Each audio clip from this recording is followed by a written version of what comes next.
வனத்துறை அமைச்சராக இருக்கிற பொழுது வருமானத்துக்கு அதிகமாக சொத்து சேர்த்தார் என்று செங்கோட்டையன் மீது ஊழல் வழக்கு இருக்கா இல்லையா?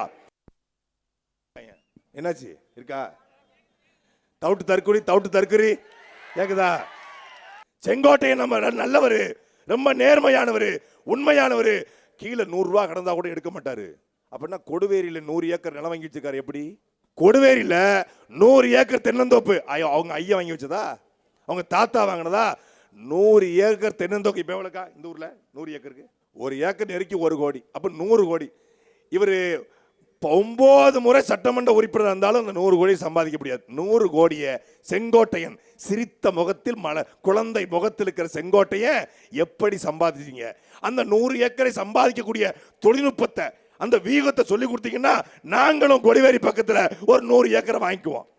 நீ வனத்துறை அமைச்சராக இருக்கிற பொழுது சந்தன மரங்களை அதிகாரிகளை பயன்படுத்தி வெற்றி வித்தார் என்பது நான் சொல்கிற குற்றச்சாட்டு அல்ல. இன்னைக்கு திமுக இருக்கக்கூடிய கம்யூனிஸ்ட் கட்சியுடைய தலைவர் சி.வி. சண்முகம் சொல்கிறார், அன்னைக்கு மரங்களை வெட்டியது அன்றைக்கு வனத்துறை அமைச்சராக இருந்த செங்கோட்டையன் தான். இந்தியாவிலேயே நடக்காத ஒரு கொடுமை வாச்சாத்தியில் நடந்தது. வாச்சாத்தி வன்கொடுமையில கிட்டத்தட்ட 50க்கும் மேற்பட்ட ஒடுக்கப்பட்ட தாழ்த்தப்பட்ட பட்டியல் சமூகத்தை சார்ந்த பழங்குடி பெண்கள் காவல்துறையால் பாலியல் வன்கொடுமைக்கு ஆளாக்கப்பட்டார்கள். அந்த பாலியல் வன்கொடுமையினுடைய சூத்திரதாரி யார் தெரியுமா? வனத்துறையோ அங்கிருந்த அதிகாரிகள் கிடையாது. அன்றைக்கு வனத்துறை அமைச்சராக இருந்த இதே குழந்தை முகத்தில் ஒரு கொடூரன் இந்த செங்கோட்டையன். இந்த செங்கோட்டையன் உத்தரவால் தான் அங்க பாலியல் வன்கொடுமை நிகழ்த்தப்பட்டது.